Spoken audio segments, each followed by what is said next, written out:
Turn in our Bibles this evening to Daniel chapter 3 and verse 8. Daniel 3 and verse 8. If we had to close tonight with a particular hymn, without looking in the hymn book, which hymn should we close with? We're dealing with the burning fiery furnace. And what's the hymn that we should close our service with tonight? He is able to deliver thee. Is that right? Thank you. Absolutely. All right. Daniel chapter 3 and verse 8. I'll read. Wherefore at that time certain Chaldeans came near and accused the Jews. They spake and said to the king Nebuchadnezzar, O king, live forever. Thou, O king, hast made a decree that every man that shall hear the sound of the cornet, flute, harp, sackbut, psaltery, and dulcimer, and all kinds of music, shall fall down and worship the golden image. And whoso falleth not down and worshippeth, that he should be cast into the midst of a burning fiery furnace. There are certain Jews, whom thou hast set over the affairs of the province of Babylon, Shadrach, Meshach, and Abednego. These men, O king, have not regarded thee. They serve not thy gods, nor worship the golden image which thou hast set up. Then Nebuchadnezzar, in his rage and fury, commanded to bring Shadrach, Meshach, and Abednego. Then they brought these men before the king. Nebuchadnezzar spake and said unto them, Is it true, O Shadrach, Meshach, and Abednego? Do not ye serve my gods, nor worship the golden image which I have set up? Now if ye be ready, that at what time ye hear the sound of the cornet, flute, harp, sackbut, psaltery, and dulcimer, and all kinds of music, ye fall down and worship the image which I have made, well. But if ye worship not, ye shall be cast the same hour into the midst of a burning fiery furnace. And who is that God that shall deliver you out of my hands? In verse 16, middle of the verse, O Nebuchadnezzar, we are not careful to answer thee in this matter. If it be so, our God whom we serve is able to deliver us from the burning fiery furnace, and he will deliver us out of thine hand, O king. Let's bow for prayer. Our Father, tonight, again, we thank thee for this wonderful chapter, a chapter that we read about in the New Testament, of those who quenched the violence of fire.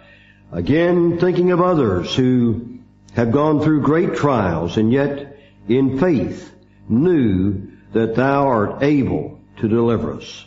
And so, Father, we're thankful that we trust thee, the one who brought us into the world and the one who redeemed us at the cross.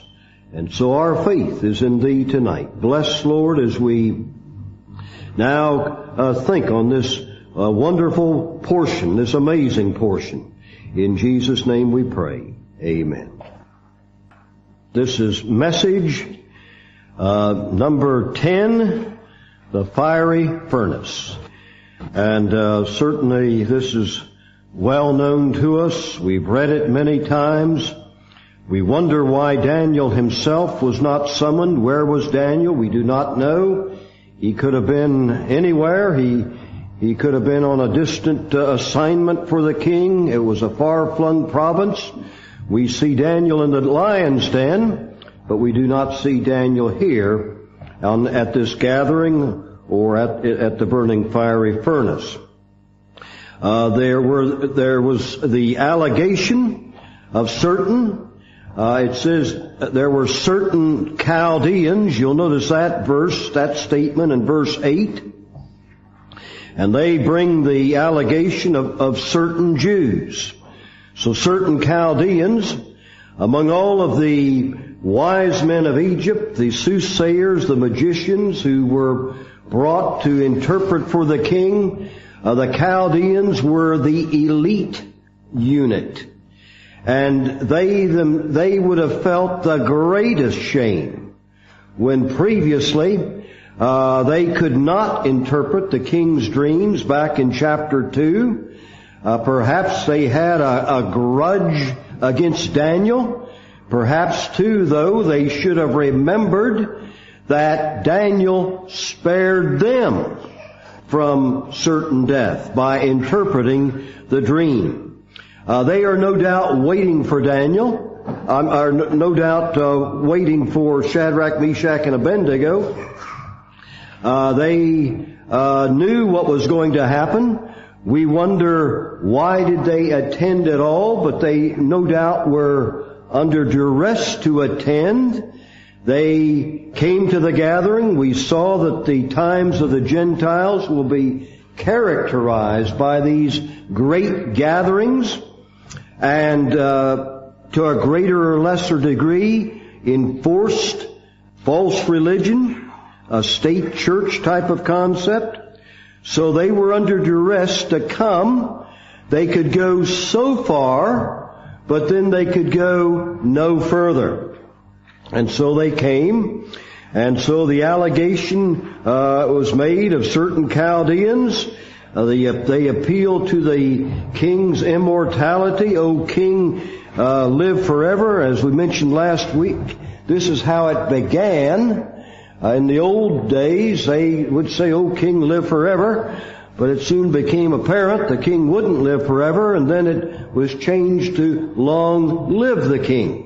But that's where long live the king no doubt came from. We see the appeal. They make the appeal to the king's decree. You've laid down the law. Someone has broken the law. They appeal to the penalty, the burning fiery furnace. They appeal to certain Jews. Here you see an Old Testament example of anti-Semitism, which is so rife in these days. I must say, the world is wringing its hand. A couple of things. I didn't know if you realized some rather remarkable political events took place this week, and it was quite amazing, quite surprising, but it probably overshadows an even greater event in some respects, what happened in Israel. Because with an hour left, if Netanyahu didn't get a government together, somebody else would have to do it. He got one together, and it's the most probably militarily pro-Israel, pro-land, against the occupied territory, against this two-state solution. It's about the strongest they could have. However, it's only on a knife's edge, and they have a one-seat majority. They've got some real patriots in it. They have one lady in particular. I'm totally mispronouncing her name, but keep an eye on her. Her name is Ayelet Shaked. I think she's a real patriot for Israel. I'm rooting for her. So most of the world isn't, but I think she's a good lady. And there's several others in there that are quite interesting too. So this is quite a government that they have. The rest of the world doesn't like it, and they're going into the machines are going into operation to make it look as bad as possible. But do pray for Israel and pray for our land, and we want the union to stay. I did talk to Jimmy Shields, who called about 4:30, who's from Glasgow. I did express my concern to him. He's Scots. How much problems the Scottish people are causing in Britain. And I said, are you not a bit ashamed? He said, yes, I'm so ashamed. And so I just wanted to share that with you. But we had a good go around about that. We went back and forth on that. But amazing. Things are happening, all sorts of things. We keep getting the gospel out. And can you imagine, though, I just thought to talk to Don about it. How suddenly, unexpectedly, now I would love to be at Westminster the first day that 57 or 59 Scots nationalists take their seat at Westminster. There's going to be all sorts of things happening in Westminster. I don't think we got a Scottish tract, but it will be quite a day when they all descend on Westminster. Who knows what's going to happen on that day? So these are things that happen. They're happening right on our doorstep, but we just are not moved. We keep getting the Word of God out. But it was a week of political upheaval. And tomorrow, they keep talking about the Grexit. Have you heard of that term? The Grexit? The Greek exit? Last week, they're also talking about the Brexit, the British exit from the common market. But now they're talking European Union, but now they're talking about the Grexit. Tomorrow's another key day for Greece. But here, all sorts of upheaval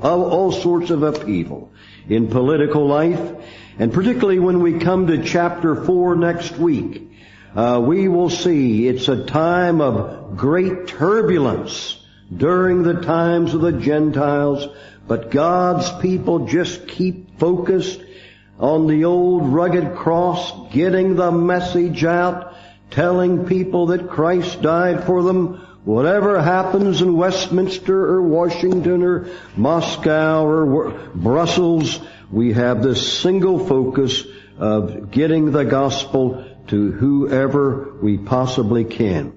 Well, here, the appeal concerning certain Jews. You see the anti-Semitism there. And it was no surprise. I think they were laying a trap. They knew that they were attending. There were those that we're going to have a witness now. We want to see what they will do. And when everyone fell flat, they stayed standing. They did not bow. They did not bend. And later we're going to see they did not burn either. And so, certain Jews, the rage of the king in verse 13. Nebuchadnezzar could conquer the world. Nebuchadnezzar is one of the great kings of all history. But here was an area where at this point he does not conquer his own passion. Full of, the Bible says in Proverbs 19:12, the wrath of a king is as a roaring of the lion. And then there's an interrogation. And so they're called, is it true, Shadrach, Meshach, and Abednego? He calls them by their Babylonian names.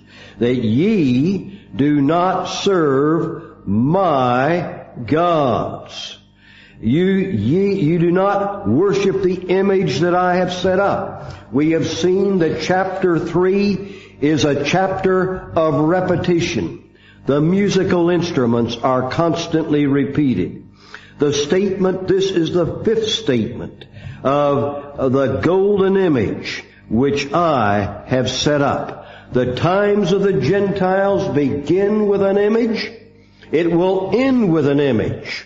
We saw that last week from chapter 13 of Revelation. The image of the beast. And so here is a picture, here is an illustration of what the times of the Gentiles are going to be like. And there's the interrogation, there's the ultimation. He says, now if ye be ready, we're going to try it again. It's possible you just weren't hearing right and you weren't paying attention. But then he goes on, who is that God that shall deliver out of my hand? Sounds like Pharaoh saying, who is the Lord? Who is Jehovah that I should obey him? And again in that verse, in verse 15, you've got the 6th mention of the worship the image which I have made. Who is that God that shall deliver thee? The arrogance of rulers during the times of the Gentiles. I did try to go online and this past week and some of the parties and some of the individuals, I wanted to find out what do they believe about faith. Were they in any sense a Christian? I checked what did they believe on Israel and other things, and the marriage issue and all of these things. So it is remarkable. But you'll notice here is what we see. This time, it's good to be under a good king, but not all kings have been good. And you'll notice the answer of the Hebrews. It is a classic.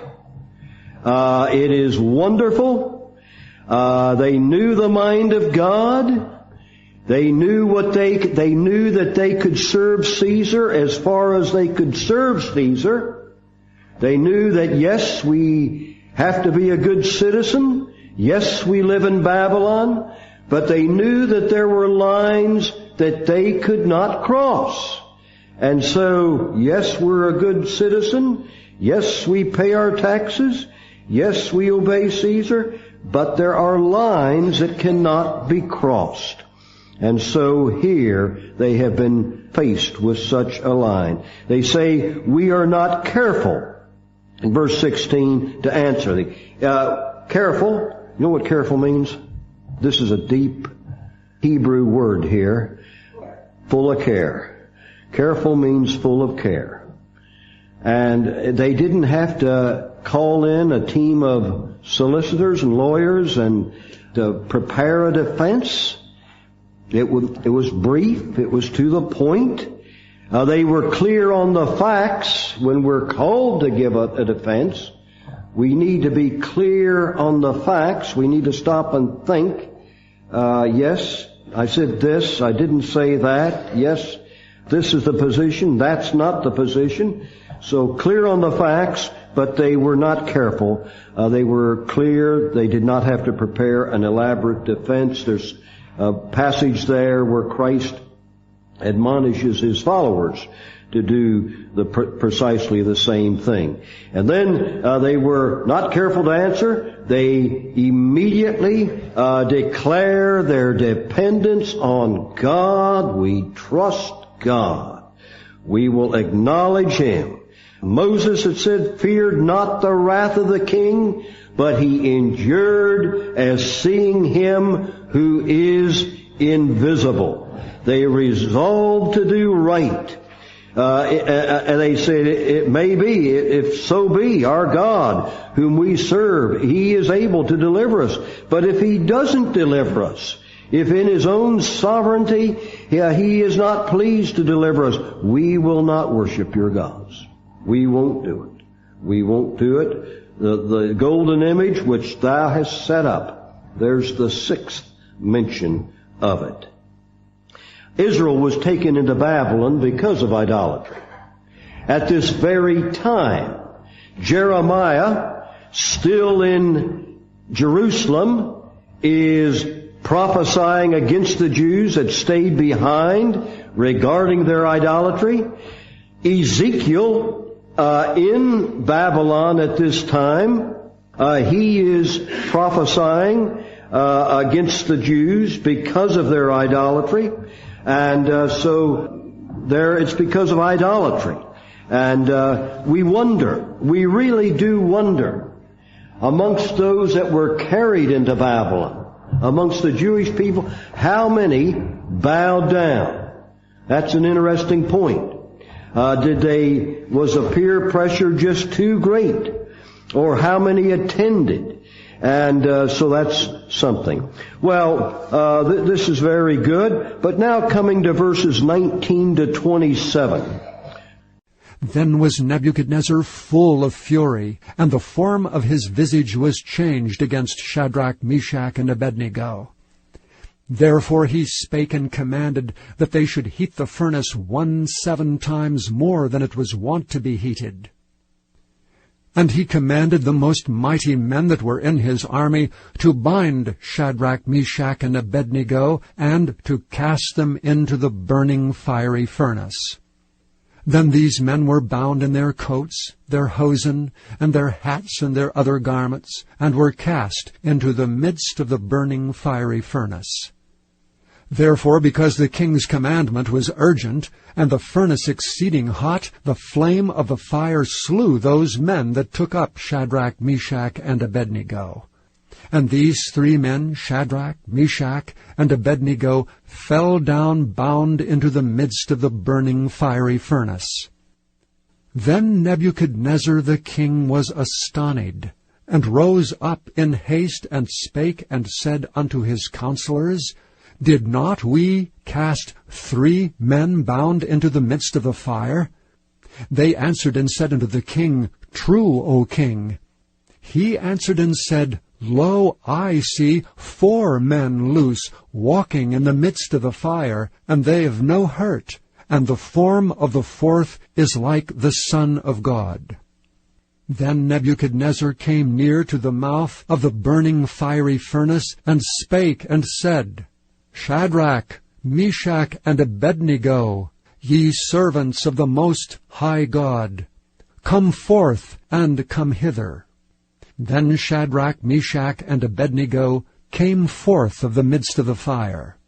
And the princes, governors, and captains, and the king's counselors, being gathered together, saw these men, upon whose bodies the fire had no power, nor was an hair of their head singed, neither were their coats changed, nor the smell of fire had passed on them. Again, as we have commented, Nebuchadnezzar saw so much of the true God in the previous chapter. We are absolutely amazed that things could have changed so suddenly. How much time elapsed between chapter 2 and chapter 3 is not known. Some think it couldn't have been more than several years. Some think it may be as much as 7 years. We don't know, but it's inexcusable what we see here. And you'll notice a number of insteads that we've kind of outlined the events here. Instead of being convinced, the king with the great declaration of resolve that the 3 Hebrews made, instead of being convinced, he is full of fury. Full of fury. The God-honoring response could not have been better. It could not have but touched an honest heart. It did not touch Nebuchadnezzar's heart. He's full of fury. Instead of lessening the punishment, he now heats the furnace. It says 7 times more than it was wont to be heated, than normal. 7 times. The term 7 times is a prophetic term. We will come across it a number of times in the book of Daniel. We're introduced to that term back in Leviticus chapter 26, where Israel is told of their disobedience, what would happen if they continued, and 7 times more. We do know that the coming tribulation, in Malachi chapter 4 verse 1, Behold the day cometh that shall burn as an oven. And here is a picture. Everything that we've got here, when we get to the next chapter, we got Nebuchadnezzar looking at great Babylon.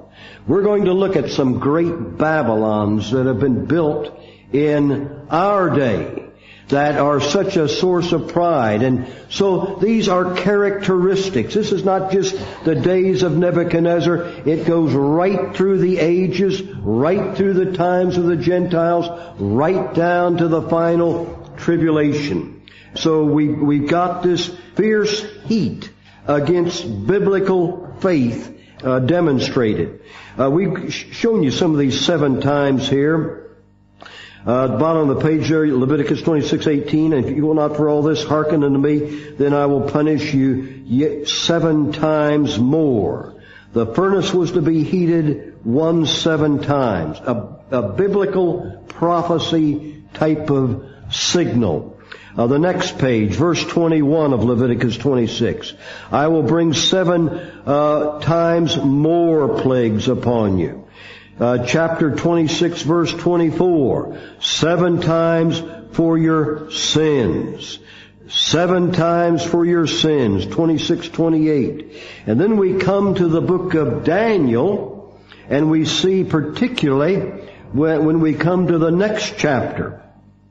Let his heart be changed from a man's to a beast's heart, be given unto him. Let 7 times pass over him. The 7 times picture the entire period of the times of the Gentiles. The 7 times picture 7 years, culminating in the last 7 years of the times of the Gentiles. And so till 7 times pass over him. You'll notice 2 other references to 7 times there in chapter 4. So it's the entire period, but it's also the final period. The final period on earth will be the furnace.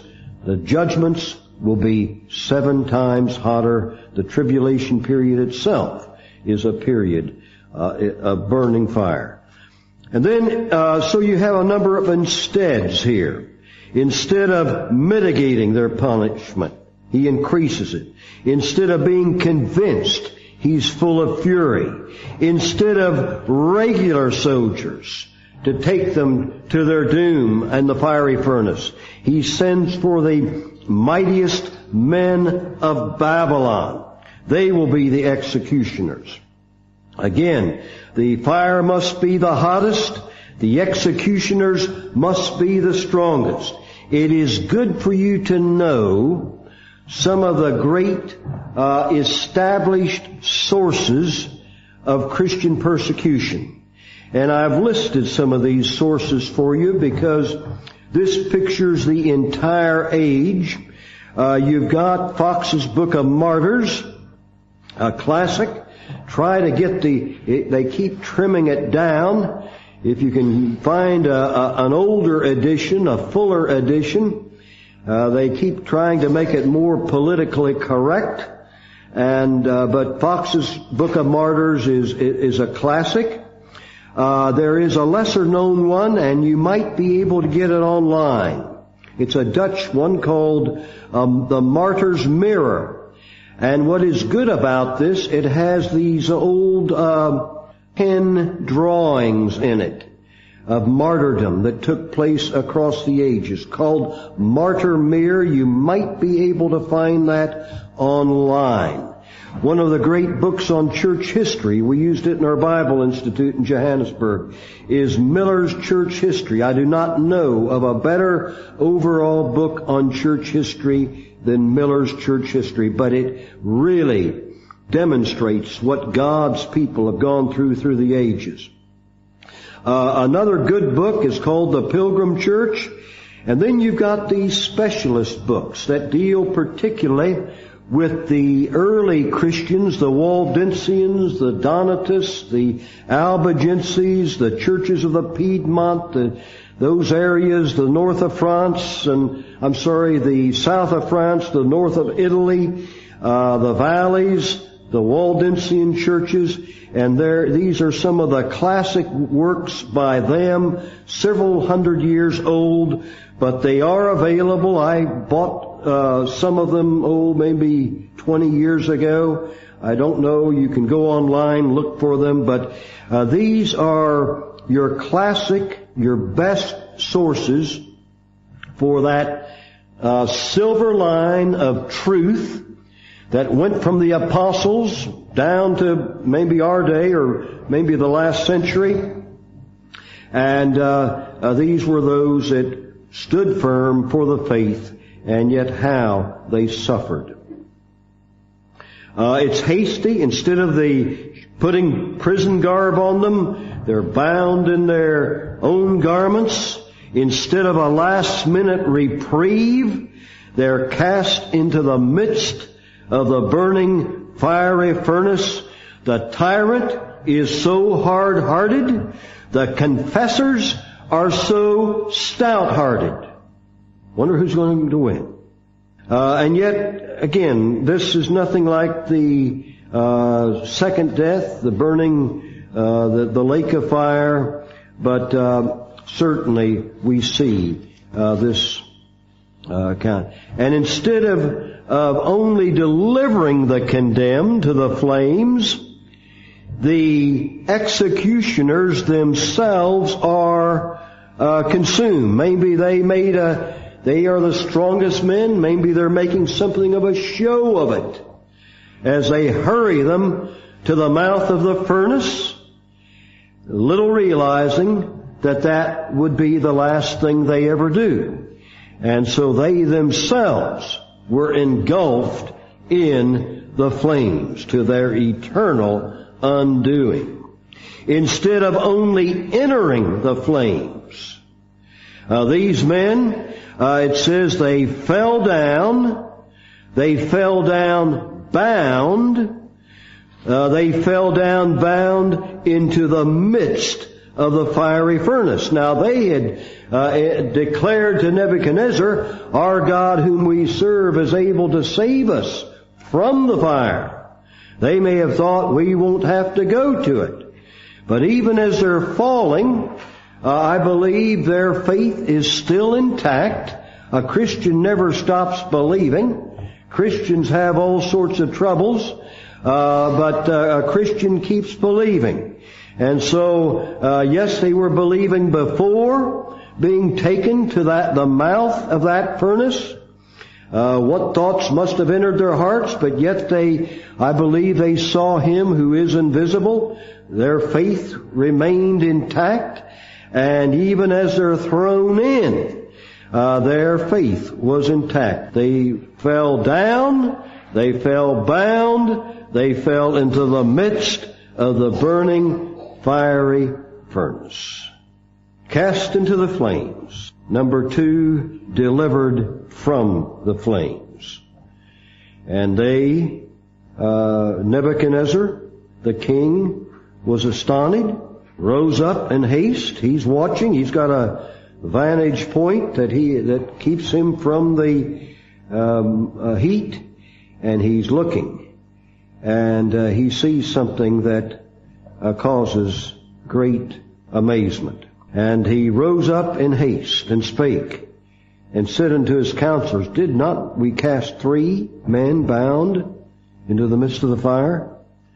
They answered and said unto the king, we cast 3 men bound into the midst of the true king. There were 3.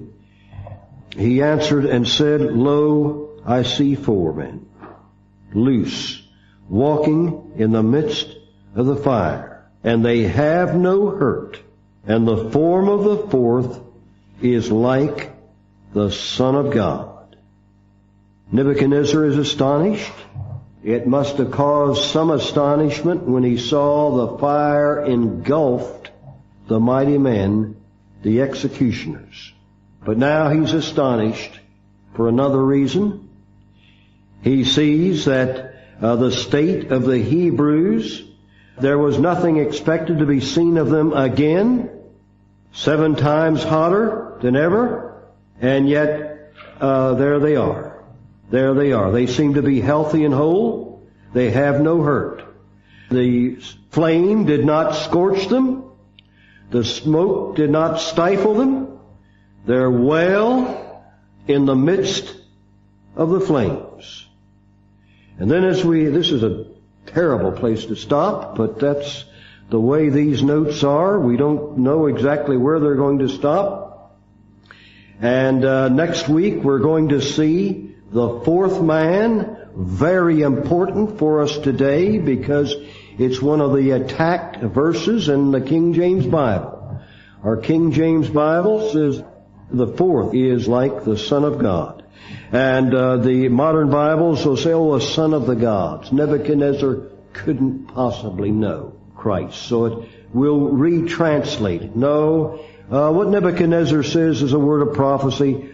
Also, Nebuchadnezzar has had at least 2 encounters with Christ already. And so we will look at that next week. But here, He is able to deliver us. And this is one of the great passages in the Bible, and we quote the verse there, Isaiah 43 verse 2, when thou walkest through the fire, thou shalt not be burned, neither shall the flame kindle upon thee.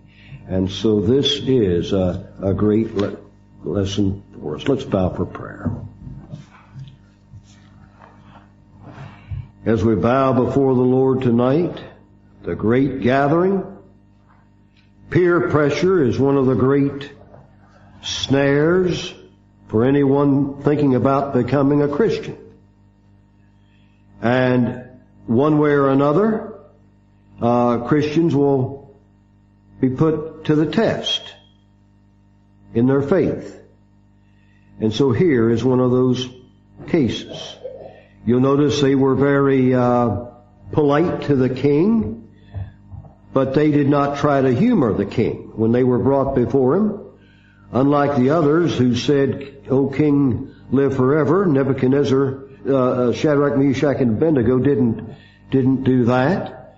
But they were polite. They were honest. They were not careful, full of care. They answered simply and directly. Our God is able to deliver us. If He does not deliver us in His sovereign will, let it be known, O king, we will not worship your God. And Nebuchadnezzar should have known that. They didn't. They had gotten the victory in the king's dining hall back in chapter 1. They had gotten the victory along with their prayers with Daniel in chapter 2 in interpreting the king's vision. And now in chapter 3, they have not changed. A true believer can have ups and downs, but their faith, the faith of the true believer, just keeps going on.